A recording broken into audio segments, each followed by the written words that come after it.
We are back on the Rational Boomer podcast. Hopefully, your day's going well. It's Saturday. We're recording this Friday afternoon. We have Ed with us, as we so normally do at this on this particular day. And Ed, I was thinking about this. I'm looking at you. You're in your 70s. I'm in my 60s.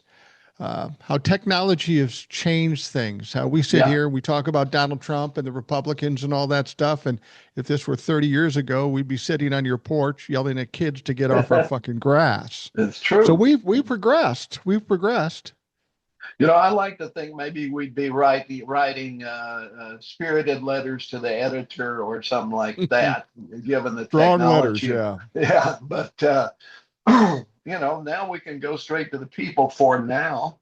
I do think there is a purge coming, and trying to be prepared for that. I hope you are too.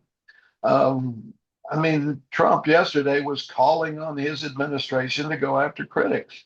And eventually that will filter down to us. We know that Doge went in and stole all the information they need.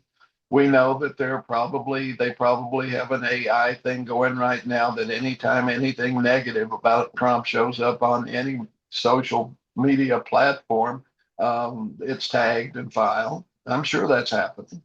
I don't like to think about it, but I have to believe that it's true. The So that gives me pause. It gives me caution because, quite frankly, and one of the things that I get in trouble with sometimes, especially with TikTok, is pointing out parallels between the Nazis and Trump. And you have to Well, be it's true. blind. You have to be blind not to see it. Quite frankly, they're following Hitler's playbook 100%.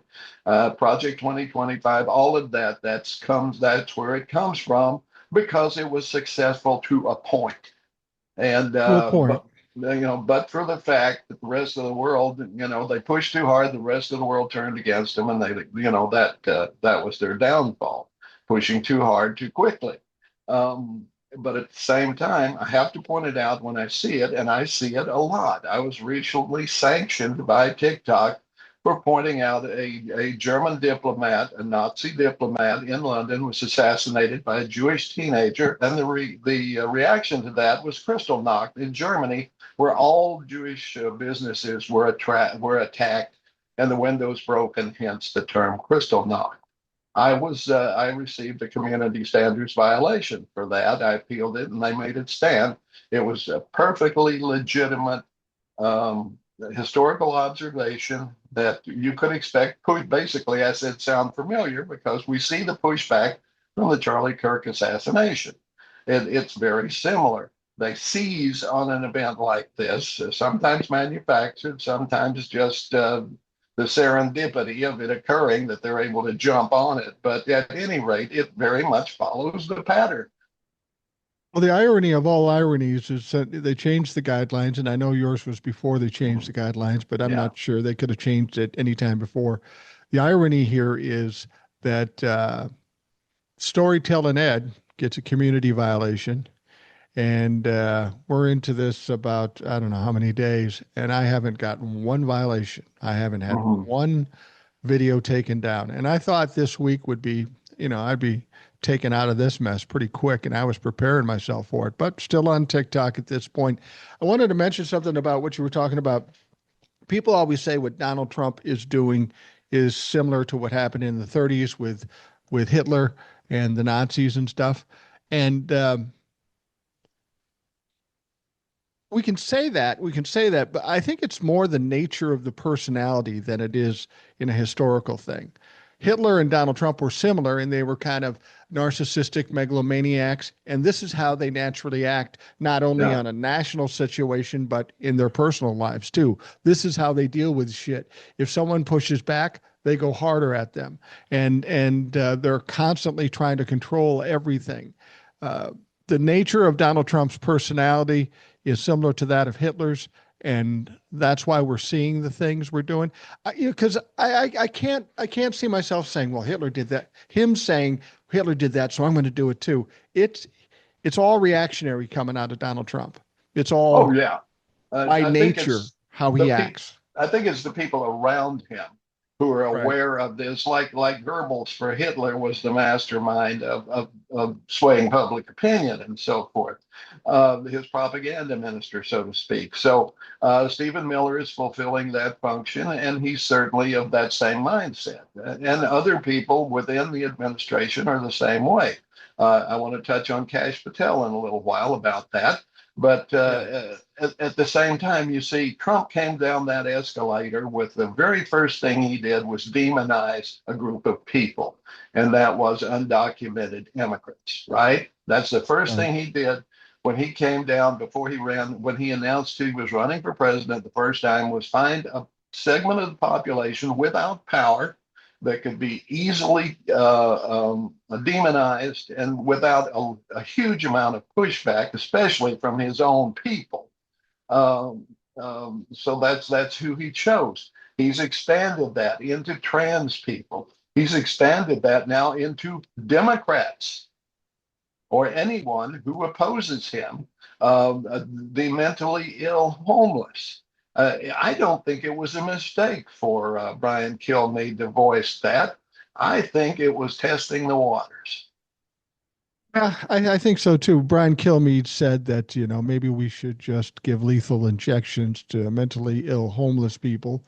And then he said, whoops, I'm sorry. And he's fine. Uh, but then we have Jimmy Kimmel. I kind of have the Jimmy Kimmel, people are comparing the Jimmy Kimmel and the Stephen Colbert thing. And what I would say, they're the same and it's caused by the same reason, but it shows a progression in Donald Trump and the Republicans taking an inch and then they take more and they take more. And the reason I'm saying that with Stephen Colbert, they put the pressure on CBS to do that. And CBS said, okay, we'll do that. Stephen, your contract's not going to be renewed. So in March or whatever, you're not coming back. So Donald Trump gets the win because he takes out Stephen Colbert. But because it's a network and they have to make money and they have strategies and plans, they can't just do it immediately. So Stephen is on the last months of his contract. Jimmy Kimmel, a different story. They had to ramp it up a little bit, and they did. We want Jimmy Kimmel gone. You're not going to get the merger and all that stuff. Next day, Jimmy Kimmel's gone. Um, now, if ABC and Disney had said, we don't like Jimmy Kimmel, you're fired today, that wouldn't have been a violation of the First Amendment. But by virtue of Donald Trump, the FCC chair, and the government being involved, and the quickness in which it happened, Yeah. that makes it a blatant First Amendment violation. Well, and the other thing is right now they've said, well, he can come back if A, he gives a sincere apology, and B, donates money to Turning Point USA, Charlie Kirk's organization. I don't know. He could do that and then come back but he would be watched and he would, of course, violate again. I mean, the thing they point to is him saying that the kid who shot Charlie Kirk was MAGA. He didn't even say that. He said, No. that he hinted at that, but he didn't really say it. But I have to remind everybody that Stephen Colbert and Jimmy Kimmel and all the other comedians are just that. They are comedians. They are commentators who are not held to the same standard as, say, someone like a Brian Kilmeade, who is posing as a news person. Okay, he's not one either. But see, what he said was the kind of speech that Charlie Kirk was championing. You can Right. say any damn thing you want to, regardless of who it hurts or what the repercussions are. There should be a difference. But if you are a 100% free speech advocate, then maybe you have to tolerate that. I hate that that's the case. If it is, it could be argued, I suppose. If it's speech that causes harm to someone, it probably should not be allowed, especially if it's obviously false. The thing with Charlie Kirk, Donald Trump claims he's a friend and all that stuff. And knowing narcissists, they don't really have friends. They have No. people that they can use to a certain level. And when they can't use them anymore, they throw them away. Ever hear That's of just how Elon they, Musk? Remember yeah, him? yeah, exactly. Or anybody else that was in the first administration. But Charlie Kirk, um, Donald Trump doesn't care about Charlie Kirk. The Republicans didn't care about Charlie Kirk. Uh, Most of us didn't really know that much about Charlie Kirk before he died. And then since he died, it's a different situation. For the Republicans, for Donald Trump, the death of Charlie Kirk was an opportunity to try to further create that divisiveness between the Democrats and the Republicans, except it didn't play out quite the way they wanted to. So now they're pissed and they're going after people. You aren't sad enough about Charlie Kirk. Well, fuck you. I didn't like Charlie Kirk beforehand. I don't like him now. He's dead. Oh well, let's move on. Yeah, I do not approve of political assassinations. Okay, Oh, I'm on record saying I'm against them. All right, whether wait, it's wait a from minute. Wait a the minute. Wait a minute. I might allow one. well, I'm not even going to go that far. I'm just going to say, I, if nature takes its course, I'm fine with that, and I'm not going to mourn. All right, you know what I'm saying? I think you do. I think everybody does. But I'm not going to come right out so that it can't be used against me in a court of law. Anyway, Right. if nature takes its course, I'm fine with that. That's all I'm going to say. Now,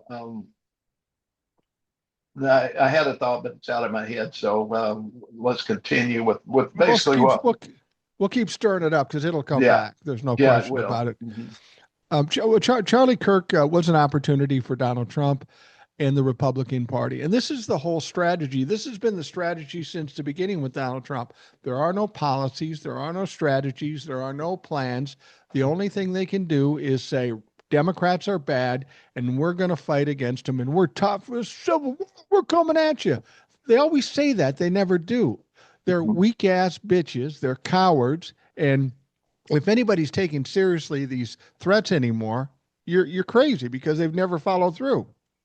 Yeah, and this is the thing. If you back down, then they will just take give an inch, take a mile, that kind of thing. I remember what my thought was.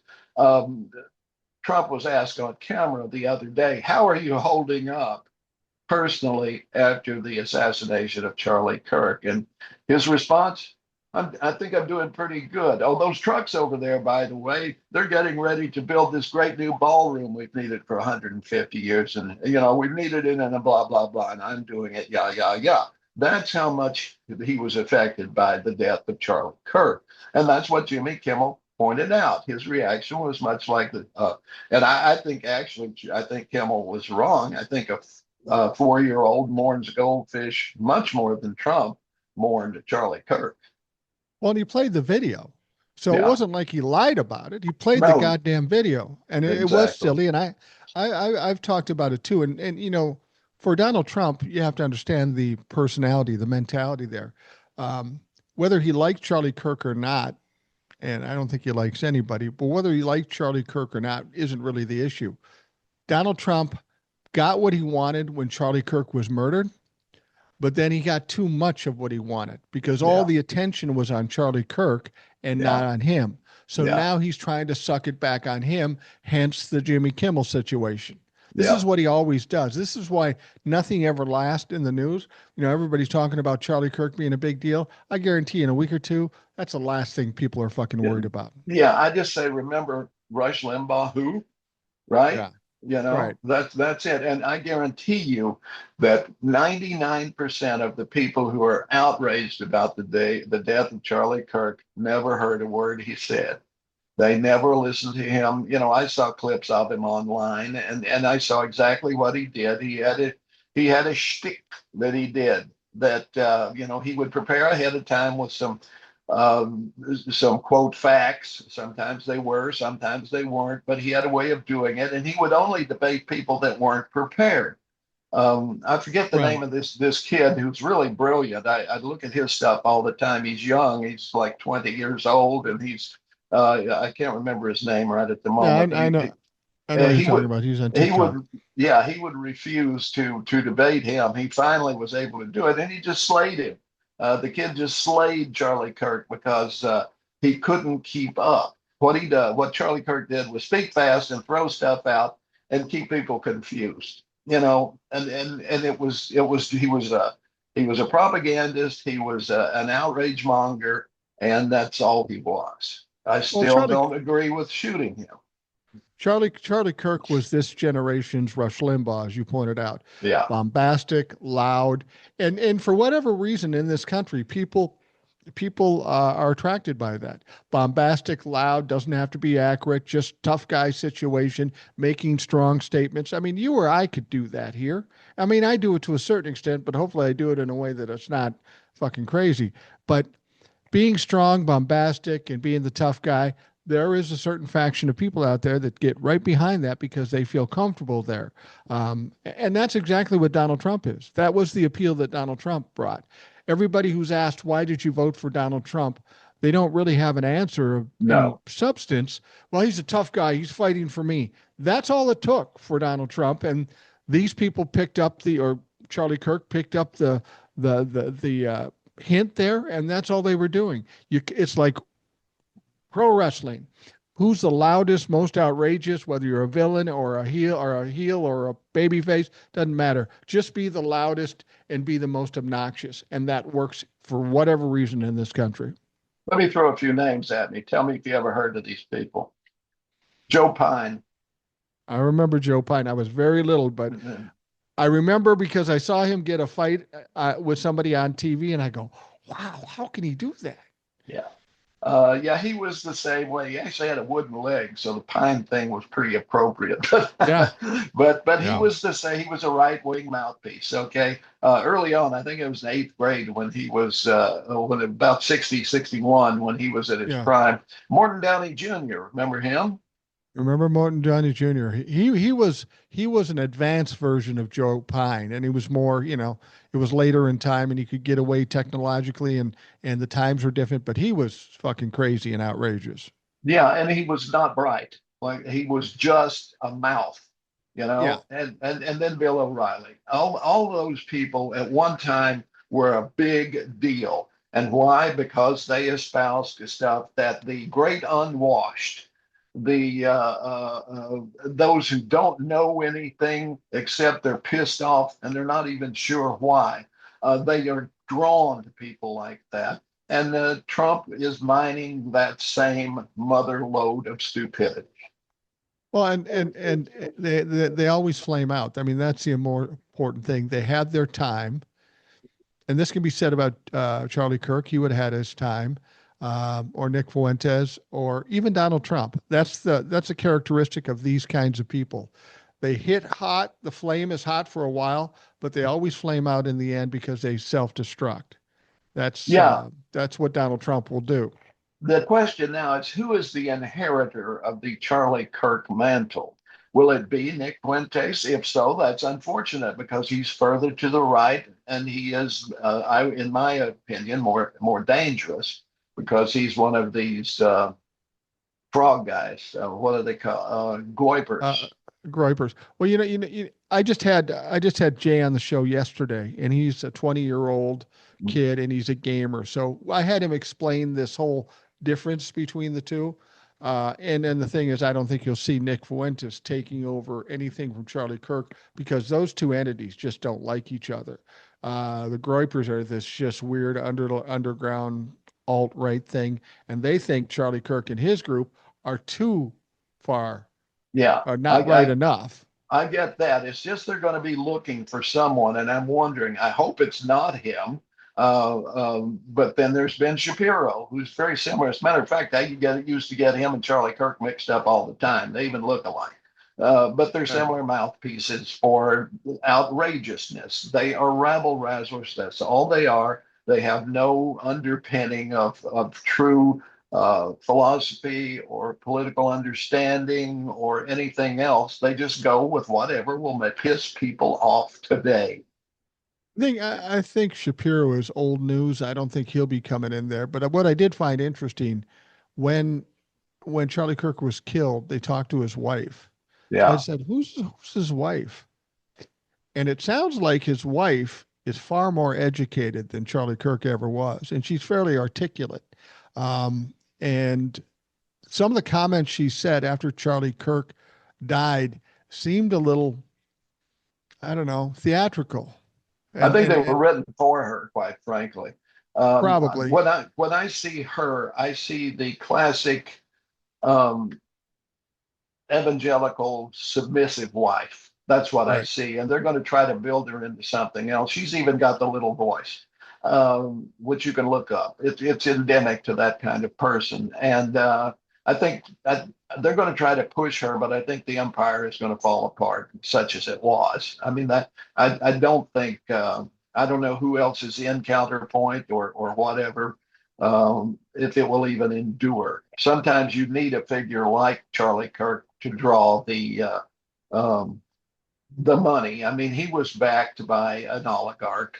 A right wing oligarch gave him the money to get started, a couple of them actually. So they just look for these mouthpieces and they fund them because they carry the water for them and they don't have to get their hands dirty. Well, Charlie Kirk's passing and how it all plays out will kind of be a precursor to what happens with Donald Trump when he chokes on a Big Mac.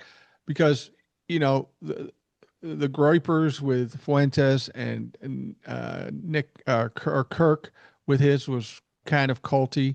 And what we know about cults is you have the fearless leader, the one that's better than everybody. And once that person dies, it's hard to keep the group together because there's really nobody that can step in his shoes. I think they'd have an easier time with Kirk's group than say Fuentes. But chances are things are probably going to get a little disbanded and some problems.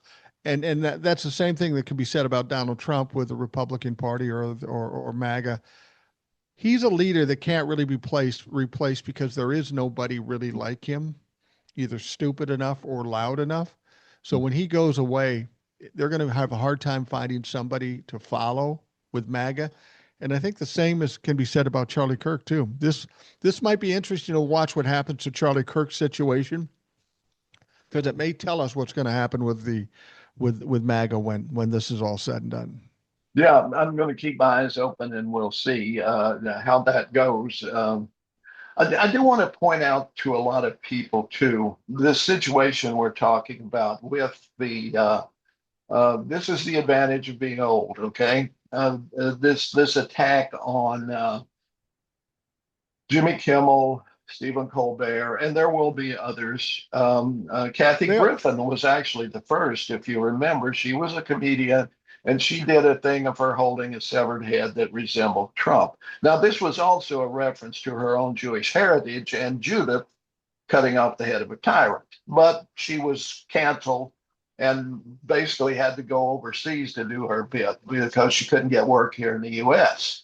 So I just she want was to attacked. Go ahead. I just want to bring one thing up that you should know if you haven't heard this as yet. I heard this report yesterday. A couple of things. On the day that they fired Jimmy Kimmel, The View came on. Yes. The View came on. They didn't say a word about it. They didn't talk about it. They're in the same network. They didn't say a word about it. So everybody's going, what the fuck? What the fuck's? They're not talking about it. And then later that night, word came out of the White House that their next target may be The View. Of So that's course. interesting. Yeah. Take the next step. We're going to take the whole fucking network. So it'll be interesting to see if that's what they try to pull off. I'm surprised that didn't do that first, quite frankly, Yeah. because when I look at, especially around I'm in East Tennessee, for those who don't know, when I look around at my local TV stations, which are all owned by Sinclair or Of someone course. like that, which is part of this whole deal, by the way. The Sinclair organization, they when I read comments and so forth, they despise the View, especially the women that are Yeah. part of this mindset. They despise the View so very, very much that I was surprised that they would not be the next target. My wife and I watch it every day. And if we miss it, we go back and watch what it is because we think, I mean, there's part of it that I could do without where they sell the crap. Okay. Yeah. And when they Yeah. start that, I'm done. But and that's part of that show being on the air, unfortunately, is that they have to hawk all this bullshit, usually beauty products and that kind of thing, special deals and so forth. But they are very insightful, especially Whoopi Goldberg and Joy Behar. The others are disposable; they come and go. But those two are the anchors, really, of it, and they are both jewels, they're treasures, and so forth. So I would not expect them to last very long in this atmosphere. they'll spin off, they'll do their own thing, and people will find them. I don't worry about them. They're all multimillionaires and so forth. But jumping back for a second, this is not new. Now, back in the mid to late 60s, Tom and Dick Smothers got a show Right. on television, and they became very political. This was the Vietnam era, and they focused on Lyndon Johnson and the Vietnam War. And they brought on people like Pete Seeger and other very left-wing people that had not been on TV. They'd been blacklisted since the 50s. So Right. all of this blacklisting of people a little to the left started in the 50s and continued up till the Smothers Brothers started bringing them back. Well, they did a lot of satire and a lot of dissing of President Johnson. Well, the network threatened to get rid of them unless they apologized. So they wrote a letter of apology to Lyndon Johnson. Lyndon Johnson responded. Now, I was not a fan of Lyndon Johnson at the time, believe me, because as I say, this is Vietnam. I was in high school. I was staring at Vietnam coming right at me when I graduated. So this was not something that I was, by this time, I was totally against the war, even though this section of the country where I am was very much in favor of it. And you remember the hard hats against the college students, all of that. Maybe you don't, but people my I age do. certainly do. How I remember divided the seeing country, them. how divided the country was at the time. So for the Smothers Brothers to step up and do this took quite a bit of courage on their part. And quite eventually, they paid the price. The network did cancel the show at the height of its popularity, but the damage was done. But this is how Lyndon Johnson responded to their letter. And he first of all thanked them for being so gracious as to send the letter, but he responded, "It is part of the price of leadership of this great and free nation to be the target of clever satirists. You have given the gift of laughter to our people. May we never grow so somber or self-important that we fail to appreciate the humor in our lives." That is how a true leader responds to Right. criticism from satirists, comedians, and so forth. This was the moment I started to see Lyndon Johnson in a different light. And I started to consider the good that he had done with the voting rights legislation, with all the anti poverty programs that he came up with, that how second only to FDR as the greatest president in our history. The thing about Lyndon Johnson is prior to him becoming president, after Kennedy died, he was thought of as kind of a crude, even a thug, Yeah. doing things illegally. Even as vice president, he was looking at the possibility of some indictments and such. So he wasn't the greatest guy in the world. I sense that he got the job as president, and he finally realized, well, I've gotten to where we need to go. Let's see if we can't do some good. He had enough self-awareness to do that. Now, somebody like Donald Trump, he's in a position to do good, and he can't even fathom that. So he's got to do what he continually does to try to reach the top. I mean, he's constantly talking about, I'm the best at this, I'm the best at that, we're the hottest country in the world. He just can't let it go and just do the job that's with him. But Lyndon Johnson apparently did do that because he was a fucking thug before he became president. To a certain extent, he was a machine politician. I mean, he came from the House. He built his reputation. He built his power in the House of Representatives and so forth. And he had run against Kennedy for the presidency. And the Right. Kennedys did not care for him for the very reasons you stated. They saw him as low class. He went to a West Texas Teachers College, not Harvard or Yale, right? And he Right. worked as a teacher, teaching primarily Hispanic students and so forth. So he knew on the ground a lot about poverty, a lot about what went on outside of the halls of academia and the great wealth that the Kennedys were accustomed to. You want to see devolution? Look at Robert Kennedy Jr. From the Oh heights wow. of JFK down to there. That's quite a fall. But both were influenced. Both had great money, great access to power. all the money in the world and so forth. One of course, did better than the other. Can I say that? Yes. Yeah. And he's just an embarrassment. Both he and Trump are national embarrassments. But as you say, LBJ rose to the occasion. Some people who become president do that, JFK being one. Some go the other way. I mean, Dick Nixon came from the same background. He was from the House of Representatives. He was a thug, but rather than taking the light, he went to the dark. We see how that works. Yeah. Yeah. It's funny. If you went back to JFK and RFK Sr. and they saw RFK Jr., they'd beat the shit out of him. They It's would. true. Yeah. I mean, he's totally contrary to what his father and his uncle uh, espoused. And you wonder what it is. I mean, because RFK Jr.'s got to be a fairly educated man, maybe Oh, he Harvard, maybe is. Yeah. he's educated, and he knows what he's saying is not true because Yeah. he's smart enough. Is he mentally ill, or is he just so narcissistic he'll say anything to gain whatever benefit he wants? I don't know which one it is, maybe a combination of both. Looking at him, I think he believes that the end justifies the means, and that I think he really believes a lot of this, garbage, medical garbage that we know is completely wrong. His anti-vax stances and all of this kind of drinking raw milk and all of this stuff. This is on some level, I think he really believes that, but at the same time, I think it is an end justifies the means. And you have to remember, this guy was a heroin addict for 14 years. There are Yeah. people who have spent their lives in prison for less than he did. But it was only because he was connected, had money and family, that he didn't wind up in prison. And plus he's got brain worms and all of that. I mean, you see him in these hearings, and he's babbling incoherent. He doesn't know what's going on. He doesn't know how to do anything. But that's the hallmark of the entire Trump cabinet, and it's on purpose.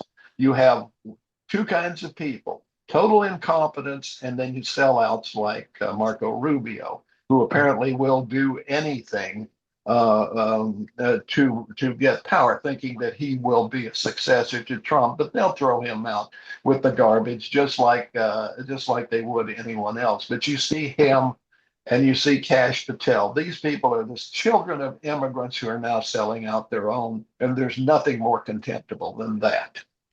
You were talking about Cash Patel prior to coming on, Right. and Cash Patel, of course, had these. He gave testimony in front of the Senate and the House.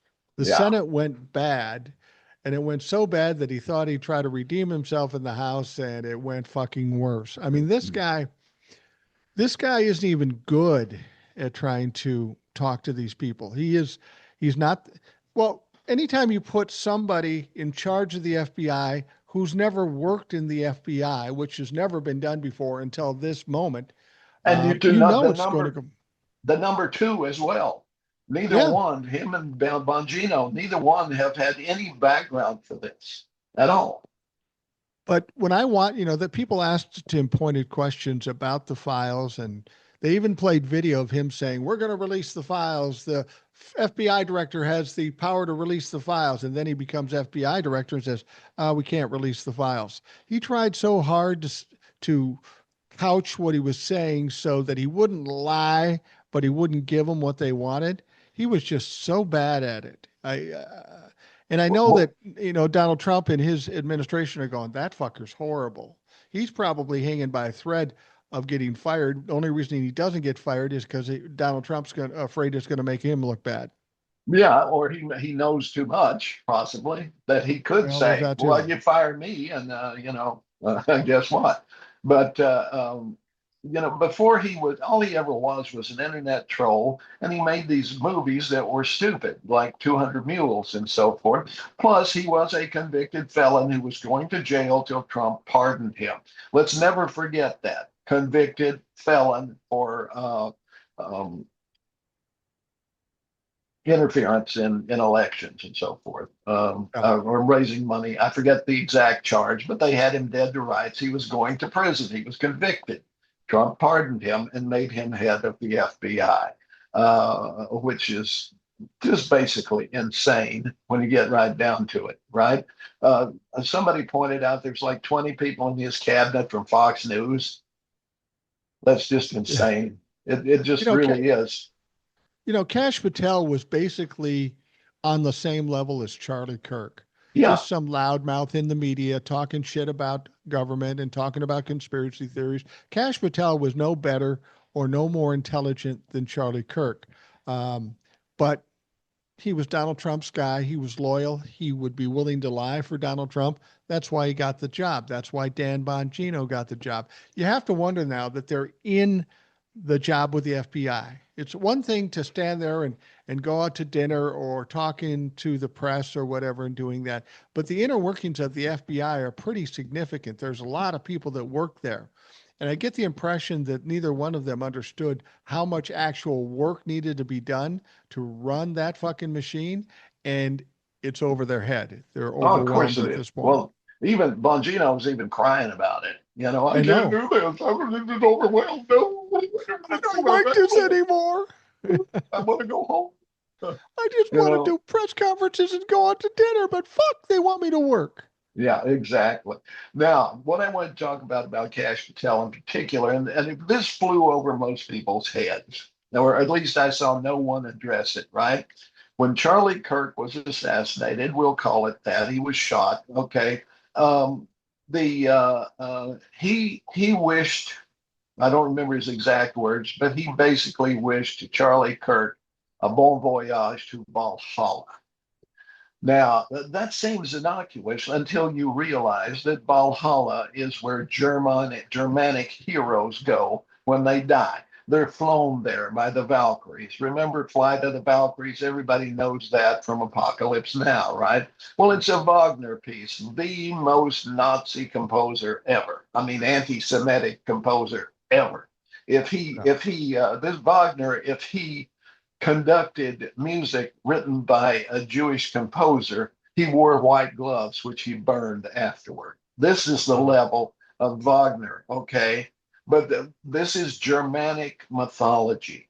It's a subset of Norse mythology. There's some crossover there, but the Germans, the Nazis, adopted this. And a lot of the names and so forth that are intrinsic to the Nazi cause were they alluded to this Germanic mythology, this Aryan brotherhood of purity. Okay, I maintain the Trump administration is trying to do the exact same thing. So are the Christian nationalists. This idea that there is this pure Aryan streak running through America, everything else should be eliminated and that should be taken to the forefront. It's there. I don't care. They can deny it till the cows come home, but it's there. Trump constantly refers to, I remember saying, it's all in the genes, isn't it? It's in the genes. And he's constantly talking about that. And don't forget, he's German. Yeah. Yeah. His real name was Drumpf, Yeah, Drumpf, and he changed it something more palatable, more white for yeah. him. Well, I thought it was his fun. grandfather did really, I think, did the change, but but Right. anyway, but yeah, But this is it. his grandfather or great grandfather came over to this country and was essentially a pimp. Yeah, yeah. So And his father was a slumlord, and so on and so on. And none of them have ever served in the military, nor will they ever. And that's why this veteran is extremely pissed off and would like to slap the teeth out of someone's mouth who puts on a uniform and talks about when they sent troops to Chicago. Um, Apocalypse Now with him, wearing the accoutrements from Apocalypse Now, the helicopter attack and so forth. That really grinds my grits that this guy is trying to take this mantle, this stolen glory of a warrior when he was a chicken shit, bone spur motherfucker. He was a chicken shit, and that's what struck me about when Cash Patel said, "I'll see you in Valhalla." Yeah. What wars was Cash Patel or Charlie Kirk in? You motherfuckers are warriors. You're fucking keyboard warriors, is what you are. So don't try to take that stolen valor like you qualify somehow under that guy's, even though it is German and even Nazi. The, it's just all noise and it's all posturing to try to get people to believe something that's not fucking true. Right. And it was a dog whistle to Trump Yeah. supporters of that bent. And they all have that as underneath this white supremacy thing, which runs through the Trump supporters across the board.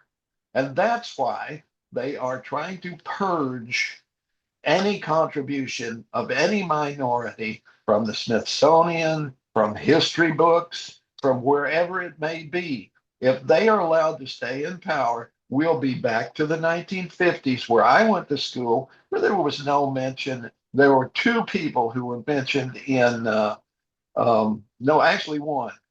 There was one person who was mentioned in my entire elementary and high school, and that was George Washington Carver because Right. he did some stuff with peanuts. They gave us that. That was it. No Rosa Parks because Rosa wasn't a hero at that point, right? She was somebody who was stirring up the Negroes at that point, you know. Well, But this is my point. We're back to the 50s in this way. Leftists were demonized in the 50s. They were. They were imprisoned. they try to do it now too. It's funny Exactly. whenever you're a liberal, okay? That's Yeah. a that's a threat or that's a A insult. pejorative. Fuck you. Yeah, it's an insult. Yeah, Exactly. yeah. You're Yeah. I don't get it. It's stupid. I just want to point out something. You mentioned Chicago. Yeah. And I've always said, I think you've said too, that when you're dealing with a bully, you push back, and that's when they cower. This should be a note. This should be something that CBS and ABC and all these other media outlets should take a look at.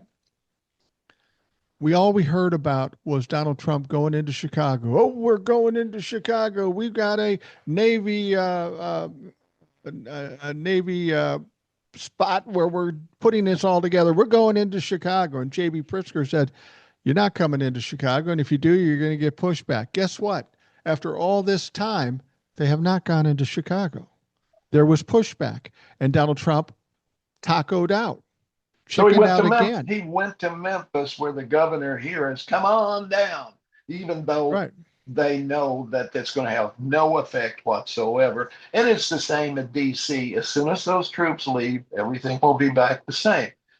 The If you want to deal with homelessness and crime, there's ways to do that. We know what it is, and it is attacking poverty, not attacking people.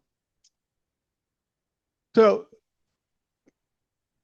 as we were talking about Donald Trump and bullies in general, we know if you give in once just to play nice and get it out of the way, it's like somebody who's blackmailing you. You pay them the blackmail money, and then they're going to come back to the well every fucking time they need money.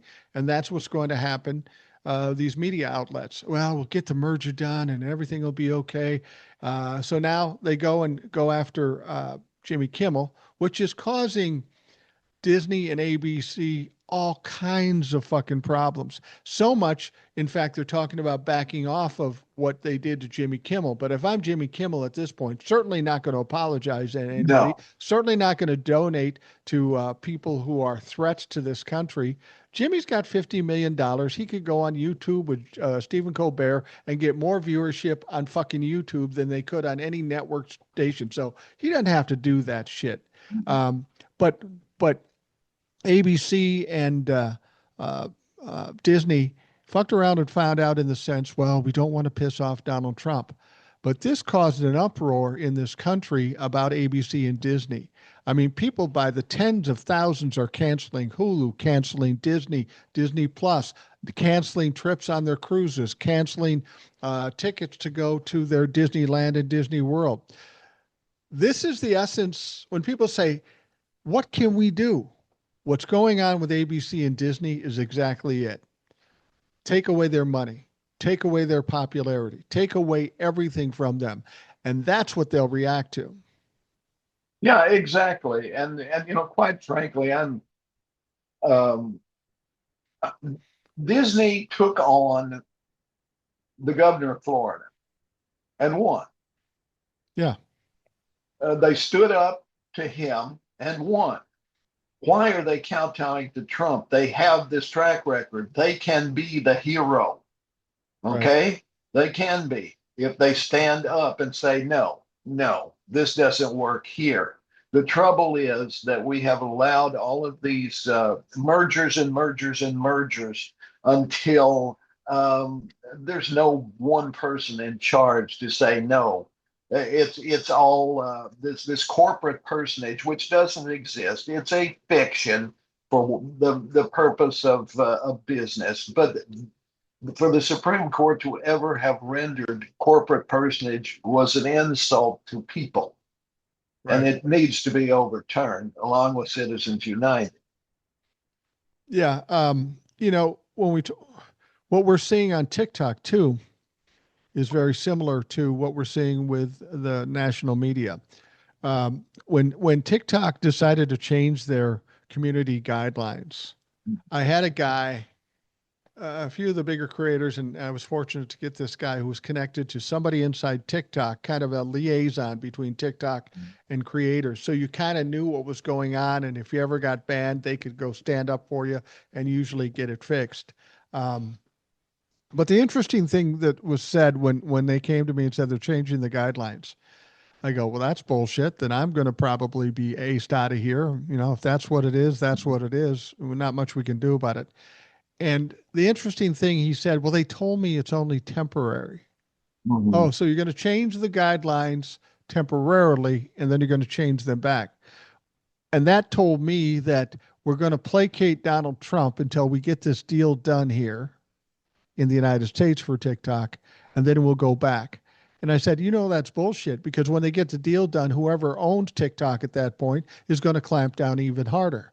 The demise of TikTok is here because what we could do up to this point, we won't be able to do, whether they shut it down or whether Larry Ellison from Oracle owns this fucking thing and then clamps down on anybody that talks against the Republicans or Donald Trump. So as far as I'm concerned, TikTok, I'll ride that train as long as it goes, but it's pretty much uh, left the station by now. I don't know that it's ever coming back. Yeah, I think you're probably right. And it looks like the deal is going to be done with Larry Ellison, who I know very little about. But quite frankly, if you accumulate the kind of money that these guys have, I don't want to talk to you. I'm sorry. It's like hoarding cats. It is a disease. It is a mental disease, quite simply, when you hoard that much and don't do good things with it. That's you have lost any sort of regard that I could ever have for you. I call it the Dolly Parton standard. Dolly Parton is a fabulously rich woman, but you see what she does with it. That's what they Yeah. should all be doing. And she still is fabulously wealthy, even though her charity is universally lauded. Um, she's still very wealthy. And at 80 years old, she's still hotter than any Republican woman. Just put her up But, next to Christy Nome. yeah, and she will be. I mean, it's an inner beauty that shines through. I mean, it's that Absolutely. simple. And I grew up with Dolly Parton. I remember watching her on Kaz Walker's Fun Time out of Knoxville, Tennessee, when she was 13 or 14 years old, and I was like, much younger, but I remembered her because even when she walked on that little that little TV studio and started singing, it was obvious that she was going to go places. I wonder if she isn't that generation's Taylor Swift in the Oh sense yeah, that she was very young. My wife keeps reminding me. I remember a long time ago, my mom was alive. She was big on country music. She loved country music, and there was some show where this little girl was singing, and you see a lot of little kids singing and stuff. And my mom very specifically said, "You watch that girl; she's going to be a big star someday." And it was Taylor Swift, and we all yeah. go, "Fucking little kid." But my Uh, mom was very prophetic. But yeah, there's a lot of similarities in the sense they started out young, they become wildly successful, they become wildly wealthy, and yeah, and Taylor seems to be a decent person as well, as opposed to yeah. some other people in the music business. Well, I think when you start out dirt poor, like Dolly Yeah, did, you have one of two reactions. Either you remember it and it colors your life because you realize that when you have resources, you can help someone who was in similar circumstances, or you want to put it so far behind you that you don't want to ever reference it. And that's called character, quite frankly. And you either have it or you don't. yeah, absolutely. You and I both worked in media pretty much all of our lives. Yeah. On a smaller scale, on a local level, granted, but we were aware of everything that's going on in media. Once you were in the radio business, you kind of watched everything and how everything was working and why it worked. Um, I have to think we may be looking at the ultimate end or the demise of mainstream media. When Yeah. we look at what's going to happen with Donald Trump, he will certainly die or be exposed or whatever, and he will be a pariah going on in history. The people who stuck by him are going to have to live with that shit. They're going to have to deal with the investigations. They're going to have to deal with people that hate them because they were once part of it. When you look at the media, the mainstream media, we're talking the networks are all complying and bending the knee to Donald Trump. The streaming media, too, much the same. I got to feel like with that happening, what's going to happen to Donald Trump and younger people who really don't consume network TV or even the mainstream media, we could be looking at that whole fucking thing changing dramatically.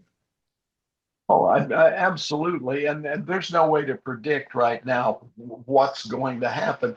I think that the major networks will be obsolete. I'm not sure. I think TV, in the sense of what we grew up with, is going to be much like AM radio. At some point, there'll be nobody will be accessing it at all. Right now, I watch very few things on broadcast TV, quite frankly. I know. I use a streaming service that allows me to access, local media and so forth. But otherwise, I wouldn't. I just want to know the weather report, that kind of thing, and some of the Right. local stories. But I think it's going away, and it's going away because it won't be relevant.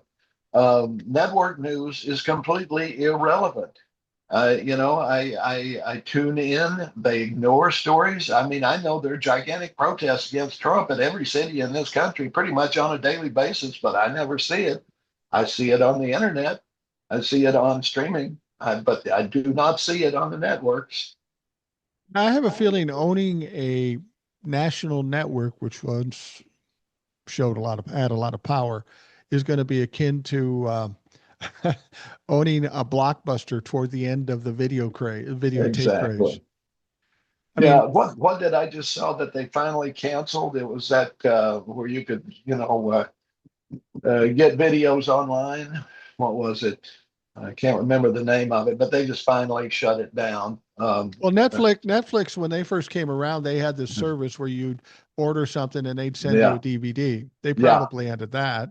yeah. Sprint. I forget something like that. I can't remember what it was called. But yeah, they finally just shut that down. And there's still a Blockbuster open somewhere in Alaska or somewhere, I think. Well, yeah, but Yeah. that's the thing. Over and above how tainted and polluted they've become, the way young people consume media is so much different than when you and we'd sit down and watch combat or the nightly news and we'd spend a half hour. Kids don't do that anymore. They're used to the apps where there's short segments, and they like to pick and choose what they want when they want it. So the whole concept of a TV station or a network just doesn't fit the way people consume things now for the going forward with the youth. Absolutely, and I'm part of that because my wife and I literally never watch episodic TV anymore. We save it up and stream it back to back to back to back. You Right. know, So do we'll we. watch a season of Stranger Things, or we'll watch a season of Project Runway, whatever it may be, because I think we've lost the attention span.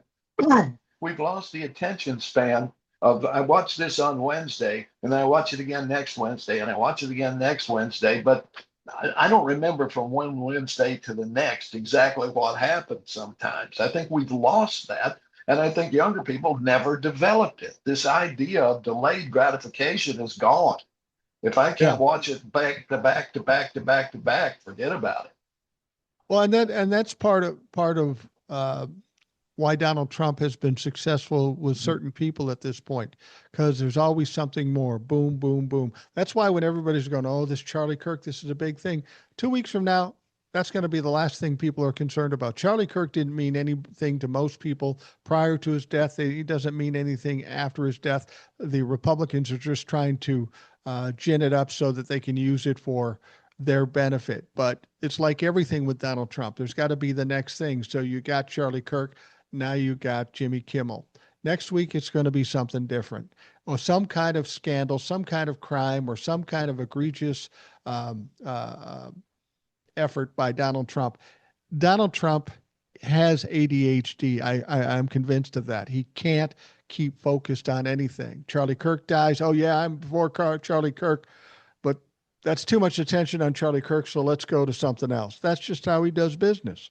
Yeah, and he makes up shit on the fly. I mean, in London, he was talking about $17 trillion or something they brought in, which is a bogus made up figure. It Yeah. doesn't exist. And you're looking at Camilla and Charles kind of side eyeing him at this dinner, going, "What the fuck is this guy talking about?" It's I mean, everybody sees him as the buffoon he is, and he thinks he's riding high. I'm impressing these people, and they're going, "Ooh, get him out of the castle quickly, quickly! What is that, a Well, robot?" well, and he didn't have a very good welcome when he came to England either. We've got all these protests and people calling him names, and um, No red there carpet either. there was no red carpet. Mm. Oh, God forbid. And And of they, course, and they're projecting the they pictures on Buckingham Palace. right, They were and disrespecting the the motherfucker. big flag of him and um, Epstein. Epstein. Yeah. Yeah, but no, the British do pageantry better than anyone, and there was no red carpet. To me, that was a signal. We have to do Yeah. this, but we ain't rolling out the red carpet for this mother, you know? Well, and I was surprised he went because regardless of who comes to that country, if the king is involved, he is the focal point in Oh a yeah, monarchy or in this particular yeah, situation. And Donald Trump just cannot have somebody outshining him. And there was no way that he was going to outshine King Charles, deservedly or not. He did something, and I don't know, this is the thing, maybe you know this better. When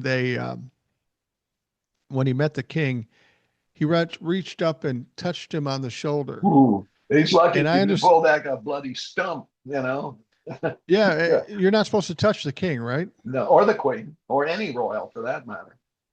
Yeah. Princess Diana, there's a famous a bit of video of her ducking away from Nancy Reagan, who tried to put an arm around her. Princess Diana, when they visited America, because I mean they are told nobody touches you, and you can look that up, Nancy Reagan, Princess Di touch or whatever, and I'm sure it's still available.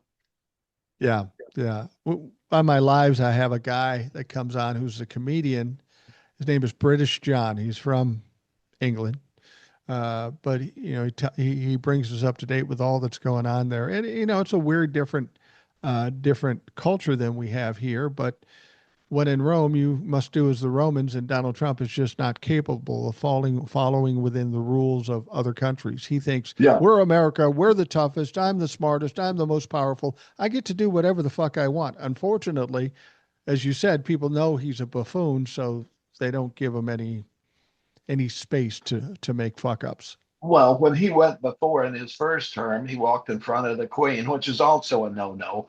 I mean, I'm sure that every other president and first lady were given, were schooled in protocol when you're meeting with the royals, and they all went along with it, whether it was Obama or Nixon or whoever.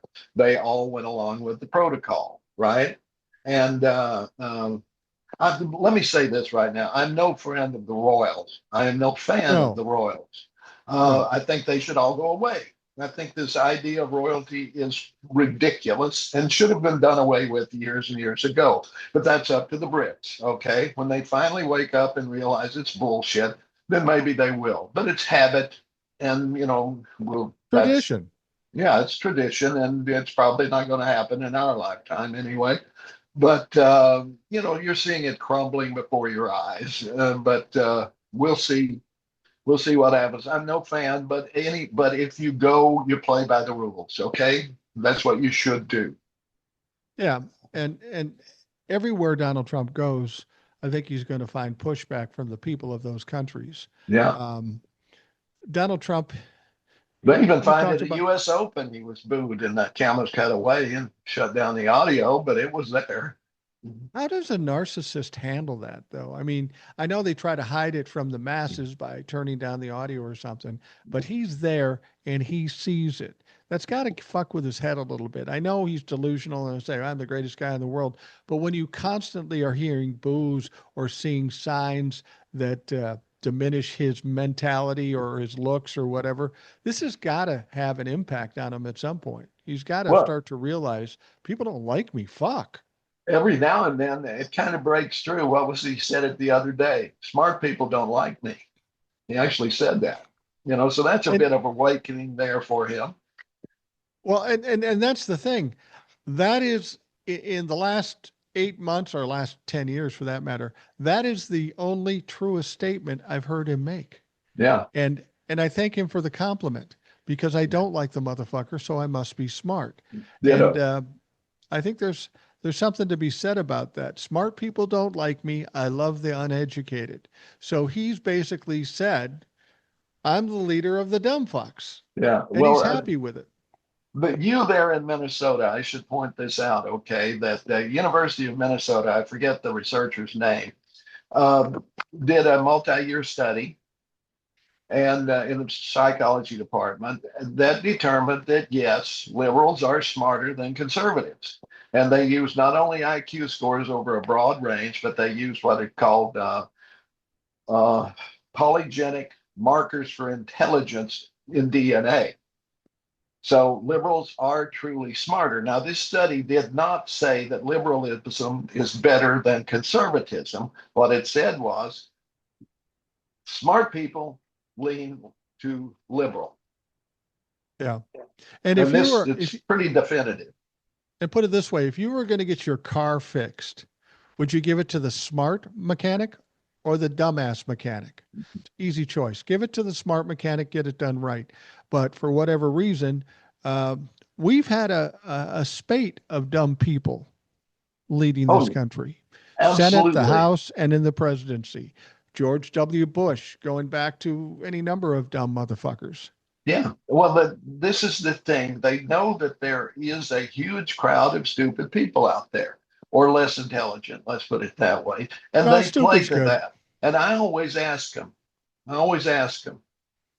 you've been diagnosed with cancer. Do you go to an oncologist or do you go to Benny Hinn? Which one? Yeah. The rubber meets the road. Are you going to get it treated or are you going to let Benny wave it away or And any do of you these know the other idiots? and do you know the difference between an oncologist and a gynecologist? Yeah. Is there a difference? Is there a difference? Fuck's sake. Um, that the whole health thing with Donald Trump, and I saw him recently on screen. Uh, he looks in rough shape. Who's ever doing his makeup is not doing Oh, well because you got a mhm. line down the side of his head. It's white and then it's orange on the other side. For a while there, when he was out for a week, um, people were thinking, is he dead? Is he dead? Is he sick? And I think he probably was sick. He was probably going through some things. And Yeah. now they're able to prop him up at this point. But this can't last. When you're almost 80 years old and you're going through some things, whether it be your kidneys, whether it be your heart or whatever, eventually your body's going to And your take you mind. down. It's going to take you down. Yeah, and we can see. I looked it up, and the therapy that he's taking for this condition he has, a kidney or whatever you want to call it, leads to your mind getting you're able you can't focus. Yeah. You're just your mind, and he's been that way forever. So this has Yeah. probably been going on for a while. Who knows when it was diagnosed? He's probably being treated for it for a long time. But we're seeing the hands now, and we're seeing, as you say, he's sitting there. And I swear there was one press conference where there was a CIA guy holding him up. I think they had a belt on him, but the guy behind him was holding him up. You can see it. Really? Yeah. That wouldn't surprise me. It doesn't surprise me at all, given that he's the fearless leader, and he's the only one that can lead MAGA because there's really nobody to replace him. They're going to prop him up as long as they possibly can, They'll because stuff the without him, they're motherfucker. fucked.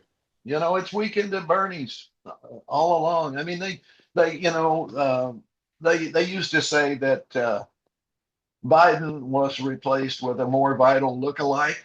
Well, with Trump, they replaced him with a corpse. They Yeah, can't do anything right. yeah. When what do you think is going to take him out? In terms of impeachments or something like that with the Republicans, they aren't going to step away until after the midterms if they get absolutely destroyed, and even then, they still may be afraid. Um, will That's he what keel needs. over? Will he I, keel over on the stage, or will he just do something so fucking crazy or so fucking stupid that even the Republicans can't handle it? I don't know that it matters, but right now I'm banking. I've been going Halloween, Thanksgiving, Christmas.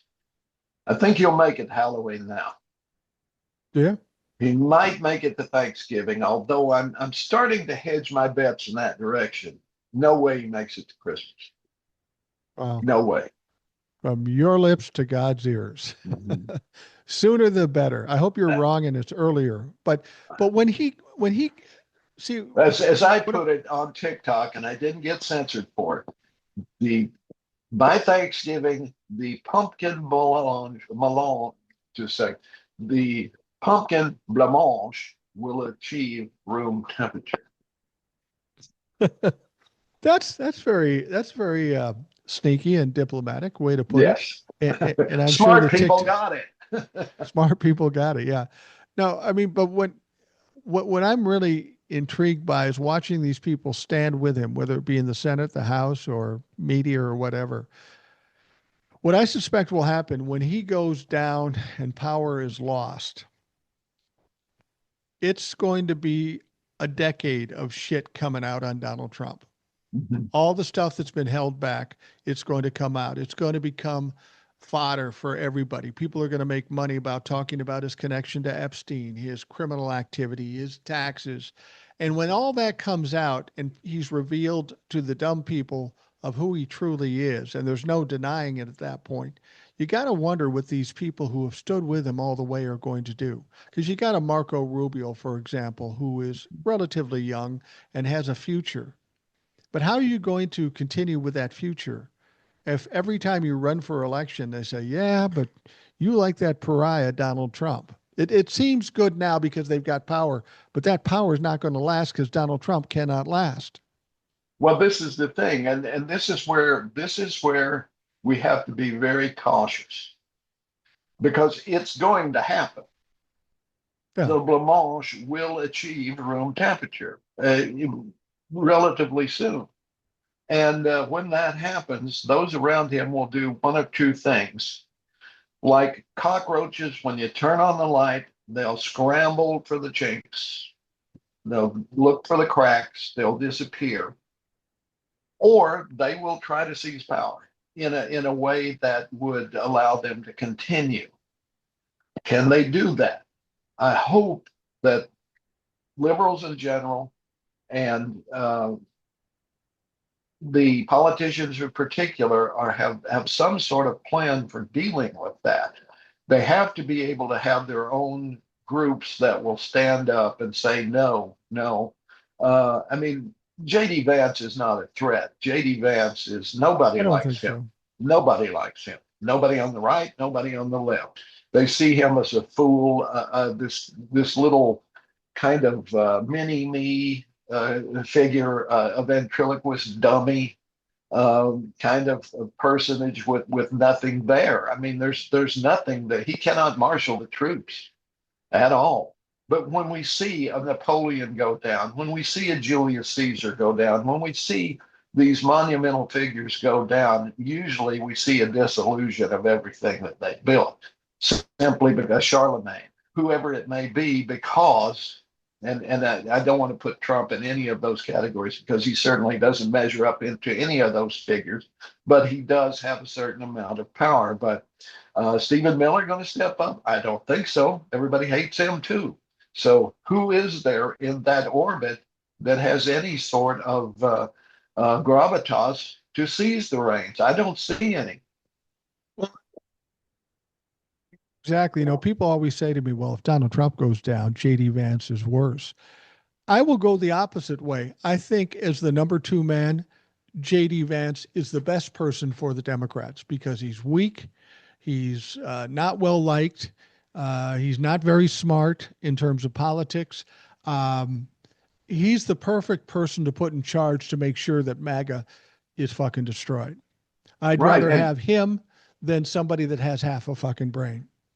this is the thing. JD represents the people who support Trump. I mean, he's one of them. He wrote Hillbilly Elegy, or somebody wrote it, about his trashy background, okay, Right. which he then turned on. So he turned on these people. So he's no hero to that group of people at all. I mean, I'm a hillbilly, but I'm not, as my mom would say, I ain't white trash. Right. And there is definitely a difference. I think when Donald Trump goes, JD Vance is the perfect person to ensure the demise of all this bullshit Mhm. because they need a leader like Trump. And Trump's not smart. He's not politically savvy, but he is a bull in a china shop. He's loud, he's obnoxious, and he can bull his way through things because people allow it. JD Vance is not like that at all. I mean, can you imagine him calling somebody in the Senate or the House and say, "You better vote for this," and I go, "Fuck you." He's Uh, not going to have the power. Let me put it this way. If Who was he was the governor of Massachusetts. He was Greek, Dukakis, right? Dukakis, yeah. If Dukakis were 6 feet tall, he would be president. He would have been president for 2 terms. He was short. It didn't work. We had that picture of him with his head sticking out of the tank. He became a ridiculous figure, even though he was great at what he did. But perception is everything. And that's why JD Vance will never be president. Yeah. And there's all these pictures of when he was younger. There's all these memes making fun of him. Mhm. Granted, we make fun of Donald Trump, but it wasn't that way initially before Yeah, he well, got his. and let me say this. He never said that he screwed a couch, okay, with a glove. He never said that. I don't know who started that, but it stuck. And he can't go out in public without people screaming couch fucker at him.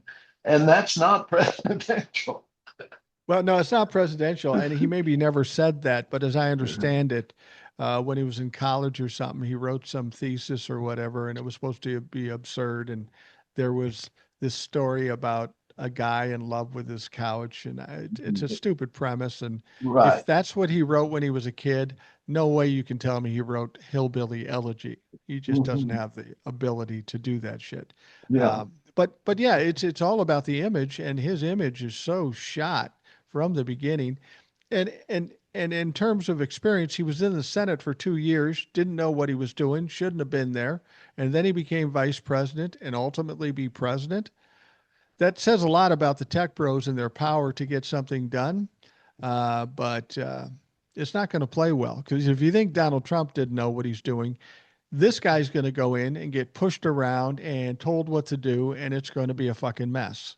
Well, J.D. Vance is a wholly owned subsidiary of Peter Thiel, the Yeah. South African Nazi who was in on PayPal. I mean, he came in with a lot of money. I mean, just like all of these guys, they come in with a lot of money. They don't invent shit. They buy shit. They force people out and so forth.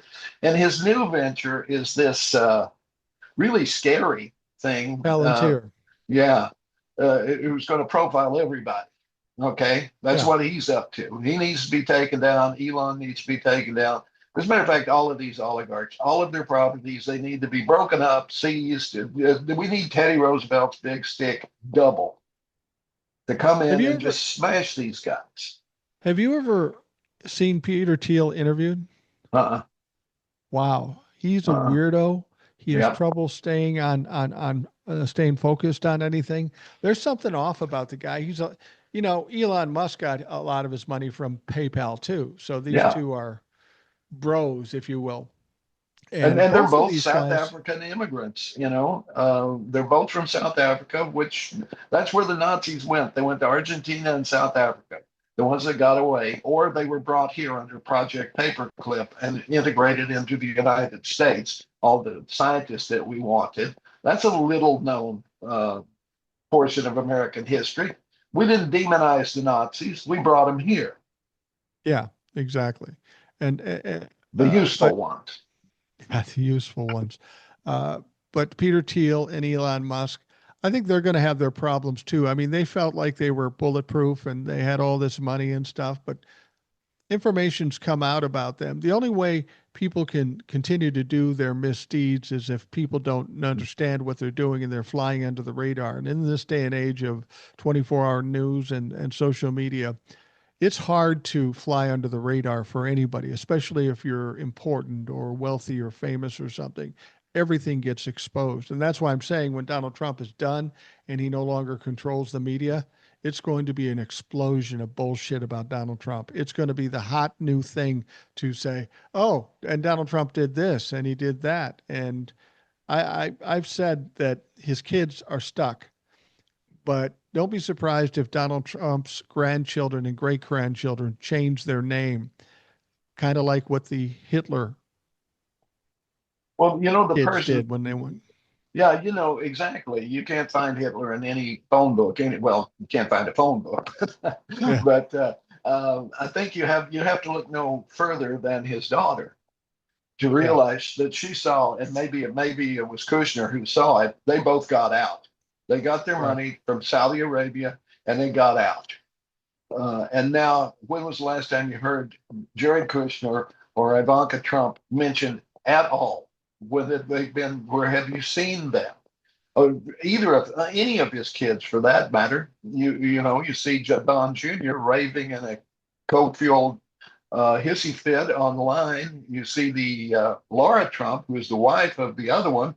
You see her because she's at the DNC and so forth. But I mean, not the DNC, the RNC. But otherwise, you don't see any Trumps at all because I think they must realize that this can't last. So we better get our shit and get out. Well, anybody with a half a mind would be able to see that. Now, some people have said, well, in 2028, maybe it'll be Don Jr. or Eric Trump that runs for president. And I Mhm. hope that's true because they Yeah. will be absolutely destroyed. Mhm. The name of Trump and these fucking clowns, they're they're weaker than Donald Trump, but they're dumber than Donald Trump. Hard to imagine, but they are dumb. If they were to run for president, I'm really interested to see who's going to be the candidate for the Republican Party because they really don't have anybody. Democrats have Well, plenty of options, but the Republicans got nothing. all I see is Trump 28. I mean, these people are that delusional. They think he's going to be alive in 2028. Like I say, I'm thinking Thanksgiving, and I'm sticking by that. Well, let's hope that's true. And there have been some people I've talked to, and they really mean this. And for some people, when we go back to the QAnon days, they believe that when Donald Trump dies, there, there's Ed's cartoons. I like that. I like it a lot. Um, Yeah, this one has that the music I need with a little help from my friends. We got Putin, Kim Jong Un, and a Ku Klux Klan guy, and a I nice say that. guy. Yeah, Yeah, you can find those on TikTok. Ed's TikTok at Holler Troll, Yeah, HOLLERTROLL. Check it out. If you haven't checked out his TikTok yet, you better, because God knows what's going to fucking happen tomorrow to people like Ed and I. It could ain't go it the south on truth? us real quick. Yeah. Yeah. Um, And people then keep talking. People keep go ahead. talking about the Democratic candidate, and they're looking at Gavin Newsom. I always say Gavin's fine for now because he's fighting back. Hopefully, other people will take up that mantle and fight back too. But this is way too early to figure out Sure who's it going to be the is. Democratic nominee. Everything fucking changes every day, so we don't know what's going to happen there. I think somebody ultimately emerges, and we may not even know who that somebody is. Well, Gavin, I will give him credit that what he's been doing, imitating Trump stuff, it's really worked. It really, it's ridiculing Trump to such an extent that he can't fight back because then it looks like he's copying Newsom. So that was brilliant. Whoever, if it was him who came up with it or the other people around him who came up with it, I don't know. But it's working. Also, he's starting to kind of run toward the middle just a little bit, which I never approve of because I'm a democratic socialist. I say go for it, kick ass. That's what people will respond to. That's what they responded to. That's you got to give people what they need. You got to attack poverty like Roosevelt, like JFK, like LBJ did. That's what you've got to do. No more running to the center. Looking back now, I really regret the presidencies of both Clinton and to a certain Obama. extent, even Obama, because they moved toward Goldman Sachs, they moved toward Wall Street, and that was a big mistake. You've got to go Don't to the people. You've got to go to the people who will be grateful and will vote for you. don't you think that given the way things are going now and they're so far right, we almost have to go a hard left to even hope to get Absolutely. back to center? And I think people are, if we talk about center politics, left or right, that says establishment politics. And clearly, people in this country have a distaste for established politics. That's why they voted for Donald Trump. That should be a red flag to everybody in politics, everybody in government, that they don't like the bullshit we're doing. So we need a significant change. And what you're saying about going farther left, I agree with you. We have to do that to kind of right the ship anyway. But I think we should avoid the center thing. That's just a weak ass way. Well, I don't want to Yeah. piss too many off, and maybe I'll get some from the other side. No, you're not getting some from the other side. Don't even have that in the fucking conversation. Kamala proved that with Liz Cheney. We aren't getting any Republicans, no matter whose ass you kiss. We got to Right. go far left, help the people of this country. I think Joe Biden proved that if you feed the middle class, you support the middle class, guess what? The economy gets better. In Yeah. spite of what the rich people say, let's cultivate the middle class and make everything better as opposed to just better for rich people. Well, it only makes sense if you take money out of the economy the way the rich have done for the last 40 years. Eventually, everything below them is starving, and they don't spend enough to Right. stimulate the economy. But I forget who said it. I think it was it doesn't matter. But it was a humorist of some sort, not Mark Twain later than that. But he said basically, if you give a rich person a dollar, they've got a dollar. If you give a poor person a dollar, they'll spend it, and it stimulates the economy. So that's exactly what we have to do. We've got to get the money that, and I don't mean trickle down. It's got to be invested down. And we have to, where do we get it? We take it from the rich, just like we did in the 50s, where we had 90% tax brackets. That doesn't affect everybody. It affected only a few people and only certain funds. But we managed, we did it, and we had the greatest prosperity in the nation's history. And there's no arguing with that. 48 to 73 was the golden age of America. Not now, not tomorrow, unless we change what we're doing. Yeah. And do you think that what's happening in this country now, in terms of the economy, in terms of jobs, in terms of prices and inflation, do you think that finally hits home before this is all said and done? I That mentality, because I'll tell you, I talk to Democrats all the time, and they'll say, "Well, we can give kids free lunches, and we can do this, but we just can't afford that. We're going to saddle our kids with debt." Well, you've already saddled your kids with debt, haven't done anything for the middle class, and gave it to the rich people. I don't understand why they don't complain about giving rich people money, but they'll say we can't afford to help people. Well, that's it, and it's a mindset that's been driven into them. I mean, remember it was Clinton who got rid of who vowed to get rid of welfare as we know it, and did. No, it's the Democrats who have sold us out as much as the Republicans have by trying to be Republican light and win a Right. few votes here and there. You don't. It's all out war. You've got to, and I'm talking political war here, not guns. Yeah. You've got to have an alternative to it. Right now, I go to the grocery store. I see what the prices are. I see them going up. I see gas prices going up. I see fewer jobs available. All this is happening. The Republicans, Trump is saying, "Oh, they will next year, next year, next year." It's all going to kick in. It's all going to happen, but it's not. It's not It's going to going to get happen. worse. Exactly, because you cannot. The reason we did not have tariffs as our policy was because we tried that and it didn't work. Smoot-Hawley, look it up. That was right before the Depression, and it was the final nail in the coffin. People, and that's why people changed, but because they saw Republican policies had driven us into the Great Depression. So they switched to the Democrats, and the Democrats, who weren't that much different in the beginning, started to realize that if you invest in people, give them something to hope for, then they respond and the economy grows back. And that's what happened. And that's what we need to do again.